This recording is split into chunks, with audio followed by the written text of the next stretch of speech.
Namun lebih dari emas dan sutra, Kanishka ingin memperdagangkan gagasan.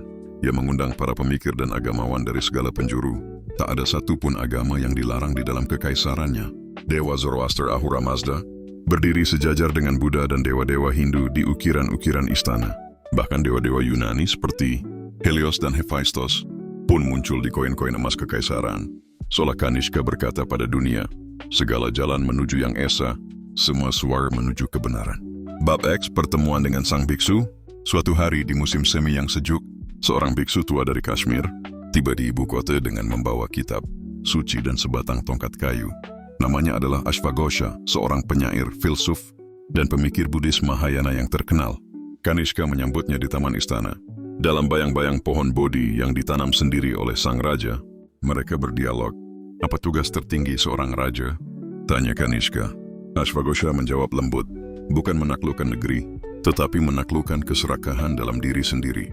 Bukan membangun istana, tapi membangun cinta dalam hati rakyat. Kanishka terdiam.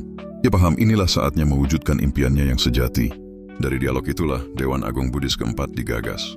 Ratusan biksu Mahayana dari seluruh India dan Asia Tengah dikumpulkan di Kashmir, di bawah naungan langsung sang Maharaja.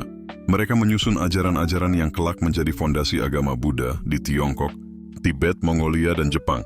Bab Himnas, pembangunan stupa agung. Kanishka lalu memerintahkan pembangunan stupa agung di Purushapura bangunan, yang tiangnya menjulang seperti menara ke langit, dilapisi emas dan tembaga, dan dihiasi dengan ukiran kisah kehidupan Buddha. Dalam ruang bawahnya disimpan relik suci, termasuk konon tulang Buddha Gautama, yang didatangkan dari Kapilavastu oleh para biksu. Pembangunan ini melibatkan ribuan tangan. Para pemahat dari Gandhara, pelukis dari Mathura, dan arsitek dari Asia Tengah bersatu di bawah panji kekaisaran. Stupa itu tidak hanya menjadi tempat ibadah, tetapi juga mercusuar keagungan kekaisaran. Ushan tampak dari jauh bagi siapapun yang datang dari jalur sutra. Bab 12, Senja di atas Himalaya.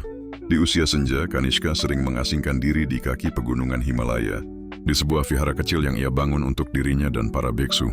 Di sana, tanpa mahkota dan jubah emas, ia berjalan tanpa alas kaki, merenung, menulis puisi, dan berbicara pada awan, pohon, dan angin.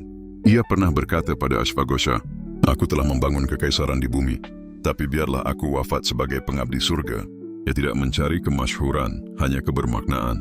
Dan ketika ajal tiba pada suatu malam musim dingin, para biksu tidak berduka dalam ratapan, melainkan duduk hening, bermeditasi, karena mereka tahu sang raja tidak pernah benar-benar pergi.